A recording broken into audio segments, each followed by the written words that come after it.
The biggest indie game in history versus the biggest indie game of today. Hello boys and girls, people from Underworld, my name is Star-Punz. Before we get into the breakdown, I want everyone in this video to comment down below. Are you betting on red, Deltarune, or black? Five Nights at Freddy's, only three phrases. Red is for Deltarune, black is for Five Nights at Freddy's. Comment down below which one you're betting on right now. Yes! That's right! This video is promoting gambling! And the next 20 minutes is a roll of the dice! Yeah, I see you, Chetin. Put that bar down before I put it to good use in beating you. The house always wins, and if you fight back, I will beat you! Open up your recall!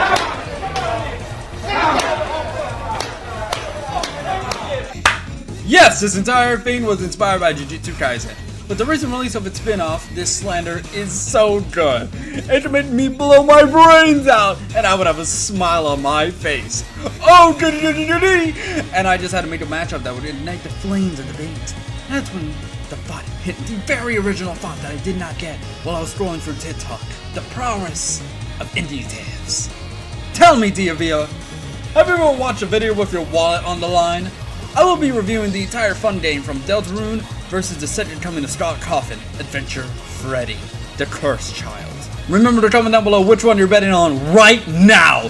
And if you win, you get 1,000 star credits. That's right, every video from now on debates, you will get star credits.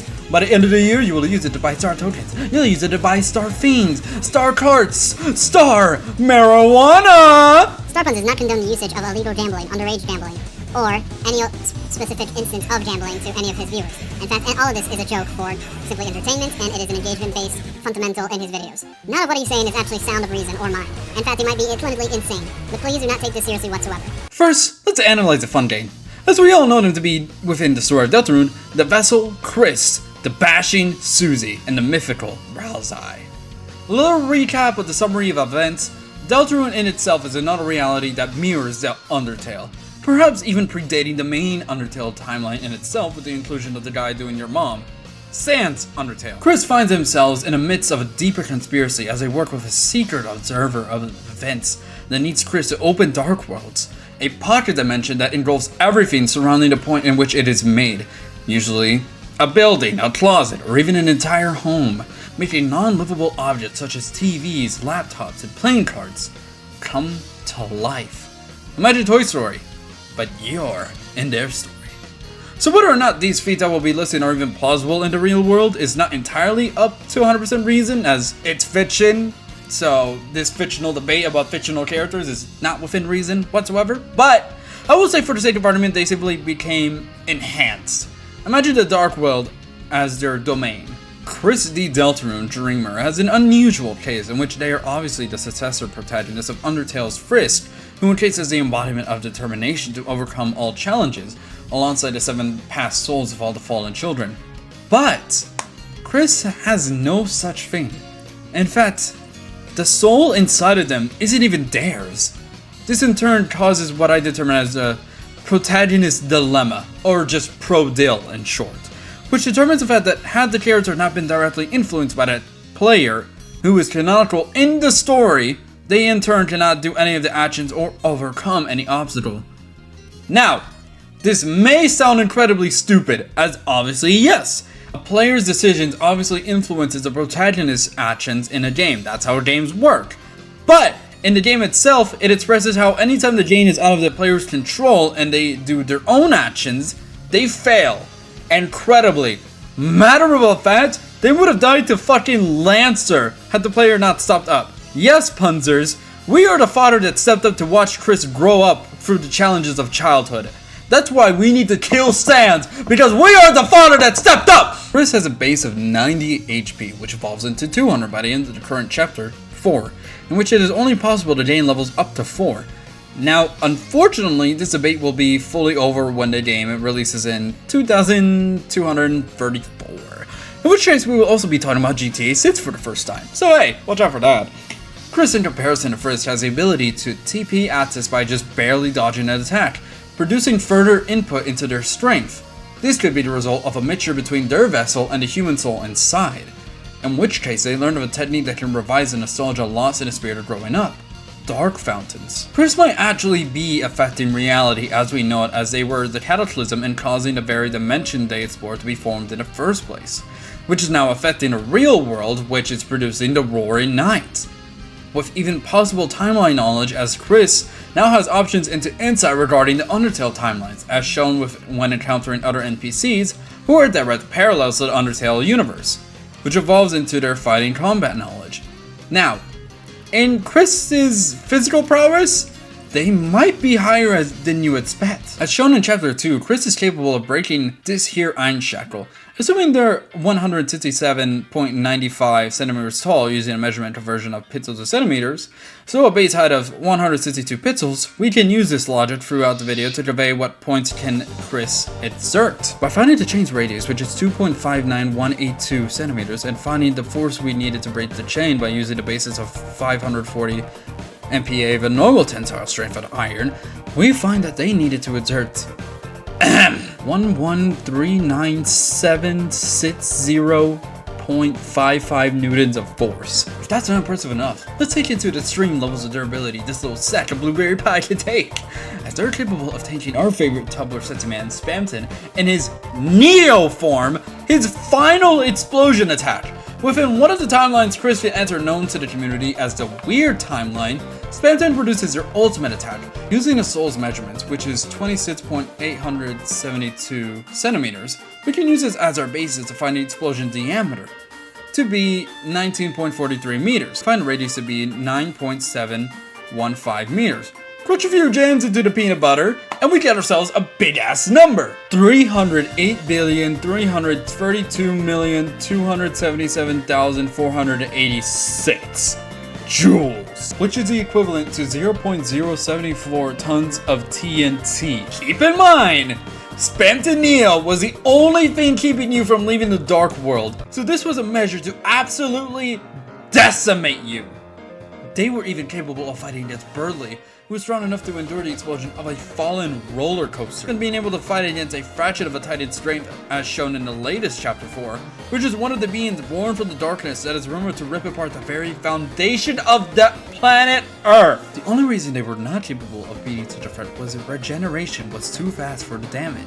But if Chris was given the time, they could have gone on for a while fighting. This in turn can coincide with their impressive stamina ability, as Chris has been shown to be excessive in their young age to climb entire towers, going face to face with the king in a fight that even left him exhausted. And even then, I have a theory that Chris themselves cannot feel pain, as it's only a result of being fused to the soul, as they're capable of even ripping it out themselves, letting us know we're simply a means to an end. Chris is a fucking zombie, with even an enhanced swiftness, as they have been shown to dodge electricity, which in this dark world is composed of a vibrant wired base electrical city held by a grid. Assuming the coin uses the same base of electricity, we can take in the measurement of the electricity in the air is 556 meters per second. Comparing this movement to the measurements in pixels of the game itself being 5 pixels per second, while Chris moves at a span of 6 pixels per second, resolves into this equation, entering our division into speed to be 667.20 meters per second, which is Mach 1.96, also compared to being supersonic. Now, a notable example of their strength, while it will be derived from the Titan fight, it's plausible to use this as a way to exploring Chris's potency, as at the time, the only viable option to beat the supposed Titan would be out of trial and error over a long duration of time, as it is actively healing itself, with no other option in mind until Gerson came in with his radiating, glistening aura. So I would have to say no in this scenario, as this required external deadweight to pull them into a wing. But they can also access light save points in order to regain their health, which seems like one of the considering powers of the soul is to affect their entire party, which calls into question of whether or not the soul can transfer their control into other people as a whole, which really comes down to the fun game really being represented by you. Yes, you, the player, controlling their limits. Even when Susie is away from the crew and their actions, you, the player is in direct of their actions. needs to play as Undertale as well. So no, Kara is not at fault for that genocide shit. That was you. But with all of that out of the way, the soul themselves, which captures all of the funding, are most likely building level. Altogether at least, with a durability potency. And with Chris being the only one capable of closing the Dark Fountain due to their symbiosis with the soul, it can be determined that perhaps there is some greater potential being unlocked in their Darkener form. But that's all speculation at this point, with the only loss in the entire Fundane's bracket across both timelines being against the giant Robo Queen, which is not hard to determine. This fiend is essentially city level, but here's a real kicker. You have in mind then, if they're directly controlled by you, the player, does this mean Chris has a higher access to a form of existence known as the fourth wall? The fourth wall, of course, being the fourth wall that you see through, the player.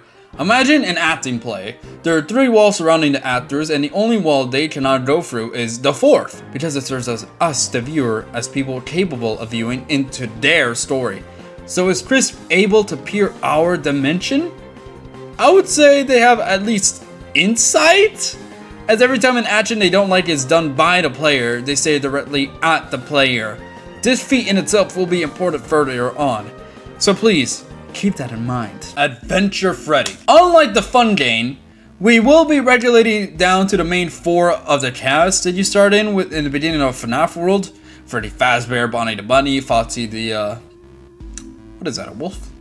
And Chica the chicken. But keep in mind, just like Deltarune, we will be using Freddy as a basis of all of them. And no, we cannot include the entire cast. The Halloween update alone would destroy the Roaring Night in a few seconds. Now, just like Chris, they're more similar than you think, as it could be speculated that this version of Freddy was formulated as an avatar of a player to put the pieces behind of a fractured soul. Fnaf lore as a whole is a fractured, so we will not be breaking down it further than that, unfortunately. But key components are comprised in this universe, that they acknowledge that this reality is in fact a video game by the guise of Glitch Bear, who provides insight to Adventure Freddy to follow their own path as the game itself is manipulating him. How is this important into scaling their potential power? Well, I'll show you how. As the highest key aspect about this RPG is that unlike Chris, who is confined into their reality they are set in, and need to cope with the struggles of growing up by creating pocket dimensions, Freddy is capable of piercing into the foundation of reality in itself. While Chris is able to perceive that there is a possible someone behind it all, Freddy can simply break the code as traveling too far in will cause him to be lost in an everlasting abyss trying to find the code at all. And this is canon.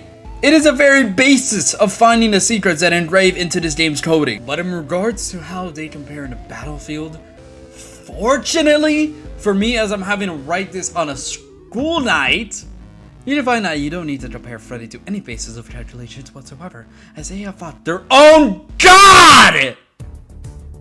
Stop coughing. Stop coughing. They fought their own god. Yes, they fought their own god! That is not to overestimate or to make a mockery of any religion of any kind, because in this reality, the video game, this is essentially the very encoder who made these dimensions in the first place that Freddy can pierce into. And we can assume that Star-Punz himself was the one who granted Freddy the ability to travel between dimensions. And in spite of that, in spite of Scott giving Freddy all this, he resists Scott trying to cast manipulation onto the plot itself. Now, with that being said, there is an issue with scaling these feats, as we can determine whether or not this is another game in the reality of Five Nights at Freddy's itself, the main human reality, as we have seen that Scott Coffin is canon to the universe now, being the indie road developer that Fazbear Studios themselves paid to bring the Fnaf series into life, as shown in the Fnaf VR retcon. I don't think this game cannot be canon, rather it can be perceived as a dimension parallel from the Fnaf universe to answer underlying questions the player cannot otherwise find. This is shown in other pieces of Fnaf media, such as the book universes, which in itself has 2 timelines, being the Silver Eyes trilogy and a Fazbear Frightbutts trilogy. So with all this lore talk, we can determine that yes, oh yes, Freddy can can in fact manipulate their reality from the help of the player. Now, you may think of this as an unusual in the context of this fight, but in fact, this coincides with the theory in which I presented from the beginning. That Freddy's just that guy! And there's no way out of this. You're done! While yes, this would present an issue in which we would have to scale them without the player input, to put it simply. This would draw towards a stalemate. But, in fact, I see this fight being very similar to both of their gameplay styles, as Chris tries to avoid these attacks in their stole form, but is capable of resisting the timeline in any aspect of a loss. How would you overcome someone being able to control their own destiny, being able to reset the fight in itself? Simple! Make sure there is nothing to control! Destiny is a privilege people like you and me cannot take our hands in, but Freddy Fazbear has gained a consciousness above all of us!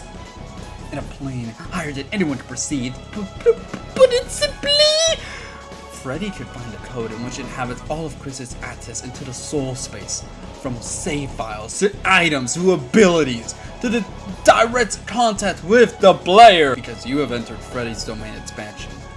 Subtitle.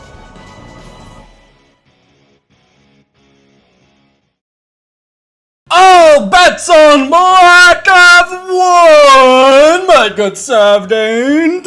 $300 from America! Check the thumbs down below if you guess right on who would win, and get yourself a round of applause! Now, this was an obviously unfair fight to take into consideration, as yes, Deltarune hasn't even finished its story, and its Vessel of Freddy has already had canonically 57 installments, even going into space. If you really wanted, Freddy could have splattered the entire Fun Games faces against the moon while stuffing pizza wheels down their throats. All for a reasonable price of $5.99 at Freddy Fazbear's Pizzeria. Might toss that subscribe button, and if you get this video to 10k views, the next video will be the Man Without Fear Daredevil versus the man who always comes back, Springtrap. Remember, you're always a star.